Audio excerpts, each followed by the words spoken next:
離開1米係絕對啱嘅，即係佢第一啦，要有個指定嘅高度，唔準近腳啦，因為啲水彈到嘛。第二係離開水源1米。如果你個廁所細咧，如果你周圍度都度唔到咧，你係唔可以做嗰個插蘇落去。但係第二嗰位師傅話得嘅咧，係可以嘅，佢只係低過某個安培啊 ampere， 通常咧細過大概係7M 到啦，佢會俾你噶啦。點解會係要咁7個安培咧？嗱，好似香港我啱啱做緊工程啫，就1000個 M 培嘅，咁佢要大排先可以做噶，即係直情有 B 排大排做啦。如果唔係咧，佢就驚你冇讀過電死你啊，知唔知啊？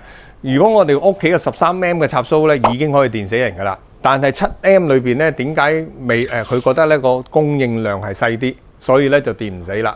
有一樣嘢係犯法律法規嘅咧，就係如果呢間公司冇電業承辦商嘅公司咧，佢係唔可以接裝修，唔可以接去做你嘅電掣嘅。所有鬼咧電嘅嘢都唔可以做嘅。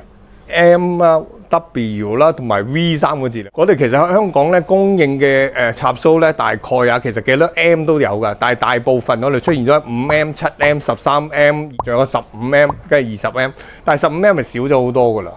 好啦，呢啲 A 咧就係安培啦。咁但係仲有咧，我哋香港係220瓦嘅 V 啊 voltage。如果我哋有個熱水爐係6000火嘅，我哋將6000除以220供應，我哋要用27個安培。咁如果你嗰個插蘇冇27個安培咧，佢就會跳掣。